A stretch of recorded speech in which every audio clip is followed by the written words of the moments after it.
जय माता की। मैं हूँ अंजलि और एक बार फिर आप सबका स्वागत है मेरे YouTube channel Anjali 11 life and meditation पे।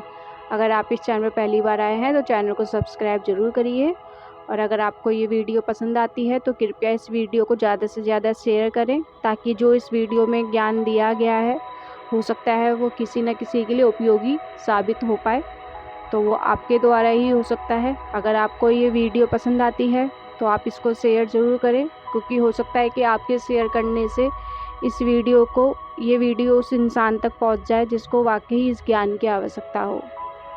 तो ज़्यादा देर ना करते हुए हम आज की वीडियो को स्टार्ट करते हैं।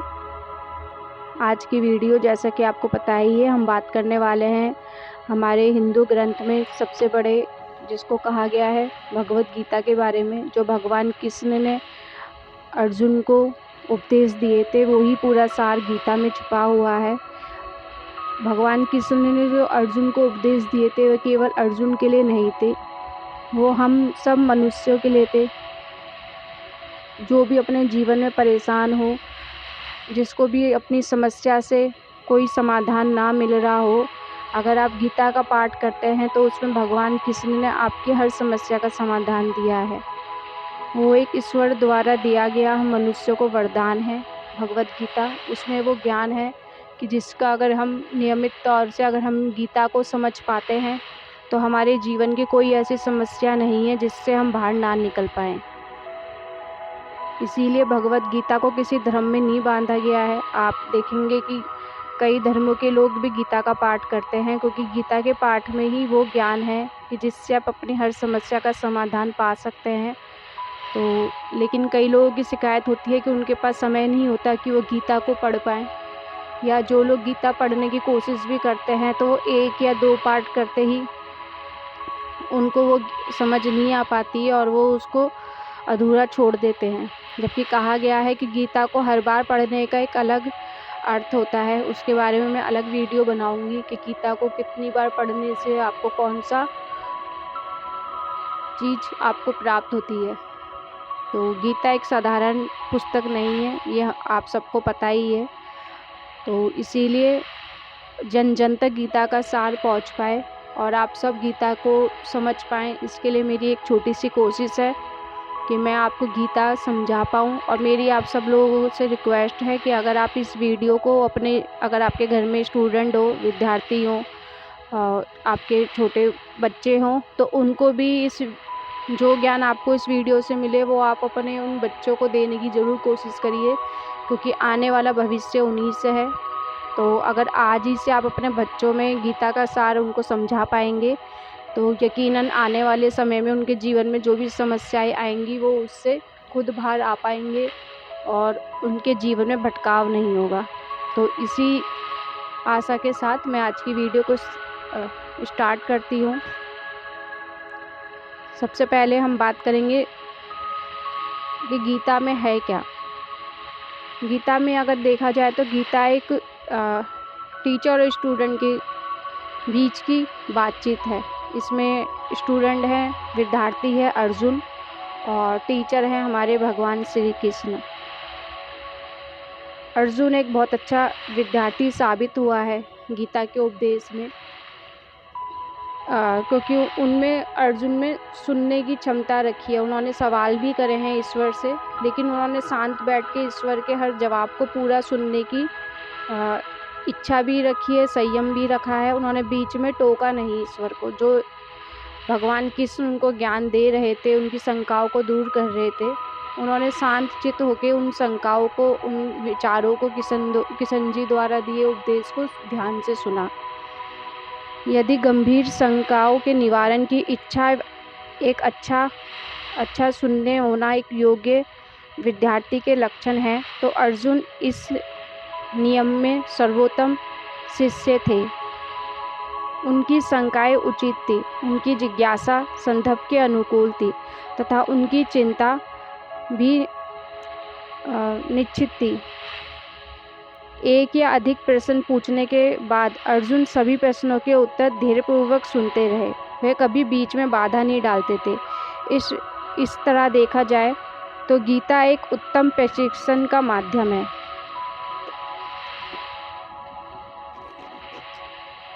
भगवत गीता में श्री कृष्ण उत्तम गुरु के रूप में उपस्थित हैं, वहीं अर्जुन एक आदर्श विद्यार्थी के रूप में। यदि गंभीर शंकाओं के निवारण की इच्छा एक अच्छा श्रोता होना एक योग्य विद्यार्थी के लक्षण है, तो अर्जुन इस दृष्टि से सर्वोत्तम शिष्य थे। अर्जुन की शंकाएं उचित थी, उनकी जिज्ञासा संदर्भ के अनुकूल थी तथा उनकी चिंता भी स्वाभाविक थी। एक या अधिक प्रश्न पूछने के बाद अर्जुन सभी प्रश्नों के उत्तर धैर्यपूर्वक सुनते थे, वह कभी बीच में बाधा नहीं डालते थे। इस तरह गीता एक शिक्षा का सर्वोत्तम माध्यम है। भगवत गीता में श्री कृष्ण प्रत्येक शंका का पूर्ण समाधान साधारण तरीके से एवं उदाहरण के साथ करते थे। कठिन विषयों को भी गीता में बहुत कुशलतापूर्वक समझाया गया है। वर्तमान समय में आध्यात्मिक साहित्यों में गीता सबसे लोकप्रिय ग्रंथ है। ये एक दिव्य ज्ञान है जिसमें सब प्रकार से आध्यात्मिक रूप से पवित्र धर्म ग्रंथ हैं। ये मानव जीवन के पाने का कारण एवं अंतिम लक्ष्य को दर्शाता है। यद्यपि ये गीता में जो ज्ञान श्री कृष्ण के द्वारा अर्जुन को दिया गया है, परंतु ये जो गीता में जो ज्ञान दिया गया है, ये हम सब मनुष्यों के लिए है और हम सब विद्यार्थियों के लिए है जो कुछ जानना चाहते हैं, समझना चाहते हैं। ये गीता में जो उपदेश हैं वह केवल विद्यालय या महाविद्यालय में पढ़ने वालों के लिए ही नहीं, अपितु नए कार्य में तत्पर विद्यार्थियों के लिए तथा एकदम नए अध्यापक के लिए या नव गृहस्थ सभी के लिए या युद्ध में जाने वाले सैनिक के लिए समान रूप से उपयोगी है। अर्थात ये प्रत्येक मनुष्य के लिए उपयोगी है जो भी अपने जीवन में कुछ नया करना चाहते हैं या कहीं उनको अड़चन आ रही है या कहीं वो किसी समस्या में बंध गए हैं और उससे वो बाहर नहीं निकल पा रहे, तो गीता उन सभी के लिए है। गीता आत्मा अनुभव का विज्ञान है। गीता का आंतरिक सौंदर्य सभी को समान रूप से प्रभावित करता है, किसी संप्रदाय विशेष की विचारधारा से संबंधित नहीं है। गीता उन अमर सिद्धांतों का प्रतिपादन करती है जो मानव मात्र के लिए उत्तम मानव जीवन जीने हेतु आवश्यक है। यही कारण है कि विश्व प्रसिद्ध अग्नि विश्वविद्यालयों में गीता के विभिन्न अध्यायों का पठन पाठन प्रमुख विषयों के अध्ययन के महत्वपूर्ण अंग है। भले ही कुछ विश्वविद्यालयों में इस सत्य को खुलकर स्वीकार नहीं करते हैं। गीता के अमृत को पाने के लिए किसी व्यक्ति के लिए अति विद्वान या बुद्धिमान होना अनिवार्य शर्त नहीं है। एकमात्र सर्वव्यापक विद्वान ने जो महान ज्ञान दिया है उसका आधार दो ही अक्षरों से बने दो शब्द हैं। प्रथम अध्याय का शब्द है धर्म तथा अंतिम अध्याय का अंतिम शब्द है मम। मम अर्थात मेरा धर्म अर्थात मेरा कर्तव्य। इस महाकाव्य के प्रथम अध्याय में ही कुरुक्षेत्र को धर्म क्षेत्र कहकर बतलाया गया है। प्रथम अध्याय में ही हमको ये बताने की कोशिश की गई है कि अंत में विजय केवल सत्य की ही होती है। अधम चाहे जितना ही विशाल क्यों ना हो, कितना ही बड़ा क्यों ना हो, लेकिन अंत में जो जीत होगी वो केवल सत्य की होगी। भगवत गीता में स्वयं भगवान द्वारा दी गई ये दिव्य घोषणा है कि दुर्योधन के समान असीम लालची प्रवृत्ति वाले मनुष्यों का सर्वनाश होना तय है। इसके साथ ही जो व्यक्ति दूसरों के साथ छल करेगा उसका भी सर्वनाश होगा। महाभारत की कथा का मूल संदेश यही घोषणा है। दुर्योधन की सहायता करने वालों में बहुत से पात्र शकुनी जैसे ही थे, परंतु दुर्योधन के साथ भीष्म पितामह, द्रोणाचार्य, कृपाचार्य, शल्य जैसे सच्चरित्र पात्र भी उन दुराचार्यों को साथ देते हैं तो वो भी अपने सर्वनाश को ही निमंत्रण देते हैं। कर्ण भी एक बहुत अच्छी प्रवृत्ति होने के बाद भी कर्ण का जन्म कुलीन वंश में हुआ। उसका जन्म लोकमान्य नहीं था, लेकिन उसने अपने जीवन में जो सबसे बड़ी गलती करी थी वो ये थी कि परिस्थितिवश उसे दुर्योधन का साथ देना पड़ा, अधम का साथ देना पड़ा, जिसके फलस्वरूप उसको भी मृत्यु दंड ही मिला। इसी गीता का प्रथम अध्याय अर्जुन विषाद योग है। अर्जुन जो महानतम योद्धाओं में से एक है, उसने युद्ध भूमि में जब अपने सामने अपने सगे संबंधियों को एवं मित्रों को युद्ध के लिए तैयार देखा तो उस दृश्य को देखकर वह भ्रमित हो गया। वह अपना स्वाभाविक धर्म कर्तव्य भूल गया, सांसारिक मोह बंधन में बंध गया। वह इस सत्य को भी भूल गया कि उन्हीं संबंधियों ने उन्हें उनके पूरे परिवार को कितने कष्ट दिए हैं, कितनी बार उन सभी की हत्या करने के षड्यंत्र रचे थे तथा ऐसे बुरे लोगों के साथ किसी भी प्रकार की सहानुभूति या दया का भाव रखना उचित नहीं है। इसलिए इस अध्याय का नाम अर्जुन विषाद योग है। सांख्य योग। इस अध्याय में गीता का सार छिपा है। अर्जुन पूर्ण रूप से श्री कृष्ण के प्रति आत्मसमर्पण करके उनका सांख्य योग। इस अध्याय में गीता का सार छिपा है। अर्जुन पूर्ण रूप से श्री कृष्ण के प्रति आत्मसमर्पण करके उनका शिष्य होना स्वीकार करते हैं। भगवद गीता गुरु शिष्य परंपरा के उत्तम उदाहरण है। श्री कृष्ण को गुरु के रूप में स्वीकार करने के पीछे अर्जुन की भावना स्पष्ट थी। उसने अपने गुरु से अपने दुख कलेशों से मुक्ति पाने का साधन बताने की प्रार्थना की थी। जब अर्जुन ने बोलना शुरू करा तो अर्जुन की आंखें आंसुओं से भरी हुई थी और दुख से भरी हुई थी। जब अर्जुन ने बोलना आरंभ किया तो श्री कृष्ण जिज्ञासु हो गए। तब वे आश्चर्यचकित रह गए। फिर उन्हें प्रसन्नता का अनुभव हुआ। उन्होंने कहा, अर्जुन, इस संकट के समय तुम्हारे मन में ऐसे विचार कैसे आ गए? किसी स्वाभिमानी व्यक्ति के लिए ऐसे विचार शोभनीय नहीं है। ना ही ये विचार तुम्हें स्वर्ग जाने के लिए अधिकारी बनाएंगे, तुम्हारे लिए निंदा का कारण बनेंगे। पौरुषहीनता मत दिखाओ, ऐसा व्यवहार तुमसे अपेक्षित नहीं है। कायरता छोड़कर खड़े हो जाओ। अर्जुन के मन को एक ही विचार परेशान कर रहा था कि परम आदरणीय पूज्य भीष्म पितामह तथा गुरु द्रोणाचार्य का वध क्यों करूं? इससे अच्छा तो भिखारी बनकर जीवन जीना श्रेष्ठ है। धन एवं प्रसन्नता हमें अवश्य चाहिए, परंतु उनका रक्त बहाकर ये सब लेना ठीक नहीं है। कृपया मुझे बताइए, मेरे लिए क्या उचित है? अर्जुन ने भगवान श्री कृष्ण से पूछा। श्री कृष्ण के होठों और मुख पर मुस्कान आ गई। उन्होंने कहा, तुम उनके लिए दुखी हो रहे हो जिनके लिए दुखी होने की आवश्यकता नहीं है।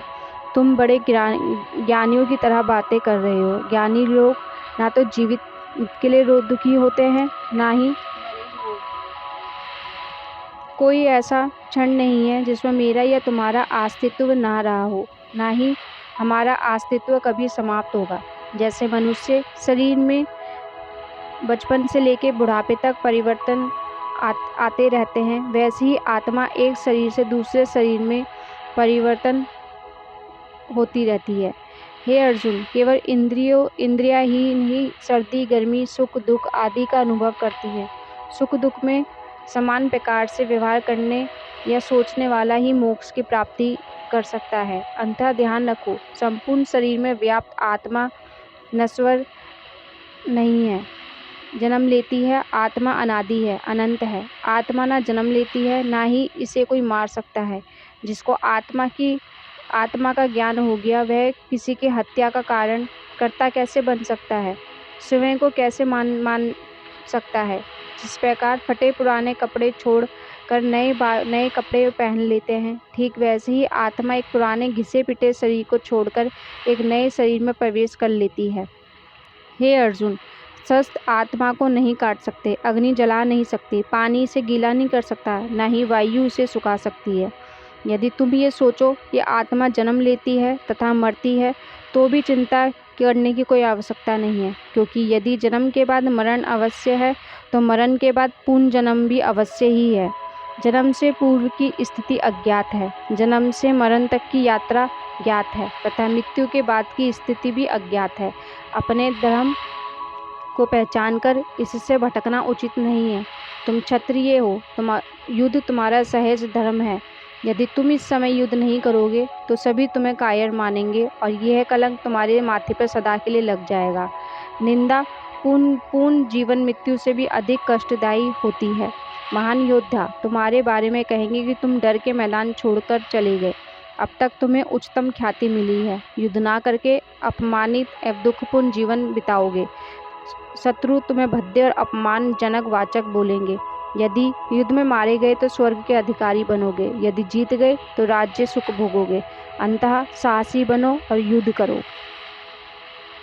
अंततः इस अध्याय में श्री कृष्ण यही बताना चाहते हैं कि हमें केवल अपने वर्तमान में क्या उचित है, हमें वही कार्य करना चाहिए। अगर आप आज सही काम कर रहे हैं और अगर सामने लोग आपको गलत दिखाई दे रहे हैं, तो आप ये सोच के उनके साथ गलत में उनके भागीदार मत बनिए कि वो आपसे ज़्यादा मजबूत हैं या वो आपके सगे हैं या रिश्तेदार हैं। आपके लिए जो उचित है, जो सत्य है, आप केवल उसके साथ खड़े रहिए, क्योंकि सत्य कभी नहीं मिटता। और इसीलिए प्रथम अध्याय में भगवान श्री कृष्ण ने आत्मा के बारे में बताया है कि आत्मा कभी नहीं ख़त्म होती है, कभी नहीं मिटती है। कर्म योग मानव के सनातन धर्म का वर्णन है। इसी कर्म योग में विभिन्न विचारों से इस अध्याय में इस सत्य को स्थापित किया गया है कि सभी के लिए अपने निश्चित धर्म का पालन करना अत्यंत आवश्यक है। इस अध्याय में श्री कृष्ण के विशेष आग्रह पूर्वक समझाते हैं कि समाज के प्रत्येक सदस्य को अपने जीवन के आयु एवं संबंध अनुसार समाज द्वारा स्थापित धर्म, नियम एवं कर्तव्य का पालन करना ही पड़ता है। वे विस्तार से समझाते हैं कि धर्म पालन क्यों करना चाहिए तथा इसके क्या लाभ हैं। किन कार्यों से व्यक्ति बंधनों में फंसता है तथा किन कार्यों से वह मनुष्य मोक्ष प्राप्त करता है, ये सब कृष्ण भगवान ने इस कर्म योग में समझाने की कोशिश करी है। सीखना विद्यार्थी का धर्म है तथा अपना कार्य पूर्ण तन्मयता तथा लगन से करना एक कार्यकर्ता शिक्षक का धर्म है। अन्य बातें उनके वश में नहीं। विद्यालय या महाविद्यालय में से कभी कभी ये प्रतिदिन अनुपस्थित रहकर सिनेमा देखने वाले विद्यार्थी की उपस्थिति में न्यूनता के कारण उसका शिक्षण अधूरा रह जाएगा तथा वह परीक्षा में सफल नहीं हो पाएगा। यह भी संभव है कि अपने जीवन में कुछ भी अच्छा ना पा सके, ना ही कर सके। यदि कोई कर्मचारी कार्यालय में उपस्थित होकर कार्य करने के समय अपने सारे कर्तव्य भुलाकर सो जाए तो अनेक संकटों में फंस सकता है, सभी को संकट में भी डाल सकता है। तब अर्जुन ने पूछा, यदि आध्यात्मिक ज्ञान सांसारिक कर्तव्यों से श्रेष्ठ है तो आज मुझे इतने भयंकर क्रम में व्यस्त होने के लिए प्रेरित क्यों कर रहे हैं? मैं बड़ी उलझन में हूँ, कृपया मुझे स्पष्ट कीजिए। श्री कृष्ण ने उत्तर दिया, संसार में दो प्रकार के चिंतन, विश्वास या विचारधाराएं हैं। प्रथम है ज्ञान, अर्थात ज्ञान प्राप्ति के माध्यम से अपनी आत्मा को परमात्मा से जोड़ना, तथा दूसरा है कर्म योग, अर्थात कर्तव्य पथ के माध्यम से ही यह करना। कोई भी व्यक्ति कर्तव्य पूर्ति के बिना कर्म फल की प्राप्ति नहीं कर सकता और ना ही कोई कार्य किए बिना वह मोक्ष की प्राप्ति कर सकता है। कर्म किए बिना कोई रह ही नहीं सकता। जो व्यक्ति अपनी इंद्रियों को वश में कर लेता है वह भी सही श्रेष्ठ व्यक्ति है। कर्म करना कुछ नहीं करने से श्रेष्ठ है। कर्म बंद करने से शरीर संचालन भी संभव नहीं हो पाता। भोजन के द्वारा ही जीवन मिलता है। भोजन करना पड़ता है तभी हम जीवित रह पाते हैं। भोजन वर्षा से प्राप्त हुआ है तथा वर्षा यज्ञ से संपन्न हुई है। कर्म ना करने वाला व्यक्ति पाप युक्त जीवन जीता है। अंततः कर्म से अत्यधिक लगाव अथवा उपेक्षा के बिना अपने कर्तव्यों की पूर्ति उत्तम ढंग से की जानी चाहिए। बड़े लोग जो करते हैं या करेंगे, अन्यों के लिए वो उदाहरण बन जाते हैं। वे वैसा ही करते हैं और करेंगे। बड़े लोग जैसा आदर्श उपस्थित करेंगे, उन्हीं के पद चिन्हों पर चलकर आज की युवा पीढ़ी आगे चलकर कार्य करेगी। यद्यपि मेरे लिए निश्चित कोई धर्म नहीं है, तथापि मैं कर्म कर रहा हूँ। अपने सारे कर्म मुझे समर्पित करते हुए तथा आत्मा को बलवान बनाकर बिना किसी दुख के युद्ध करो। अपने धर्म को सहज भाव से करो।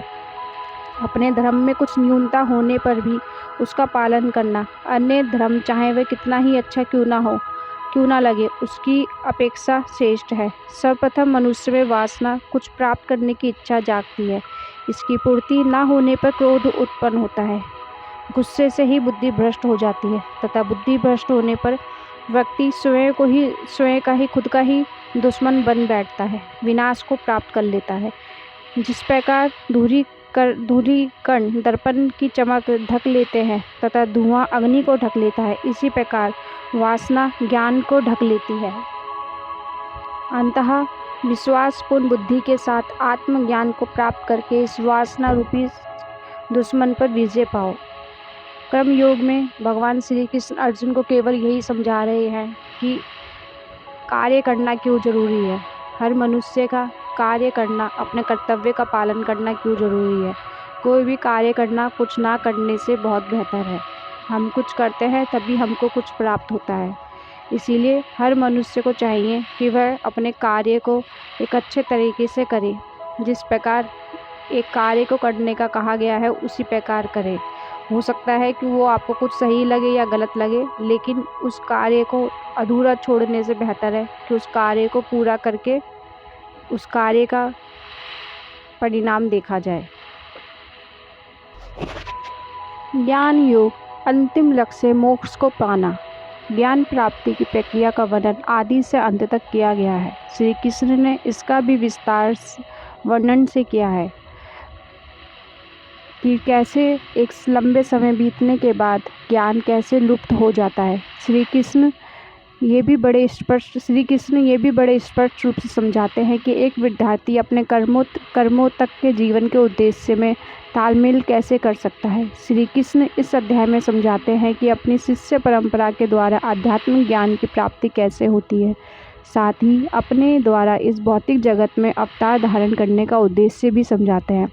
साथ ही वे कर्म योग तथा ज्ञान योग को विस्तार पूर्वक समझाते हैं तथा दोनों ही मार्गों की प्राप्ति के लिए उत्तम ज्ञान को ही सहायक बताते हैं। भगवान ने पूर्ण कहा, सर्वप्रथम मैंने ज्ञान योग सूर्यदेव को दिया। सूर्यदेव ने अपने पुत्र मनु को ये ज्ञान दिया।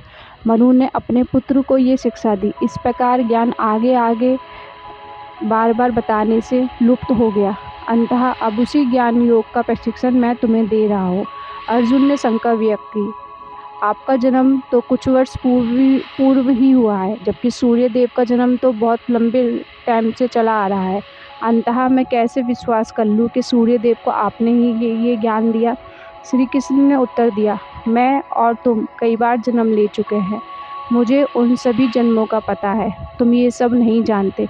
यद्यपि मैं अजन्मा हूँ, मेरा जन्म नहीं हो सकता। मैं इस संसार में अपने मूल रूप में ही प्रकट होता हूँ। जब जब धर्म की हानि होती है, मैं व्यक्तिगत रूप से अवतार धारण करता हूँ।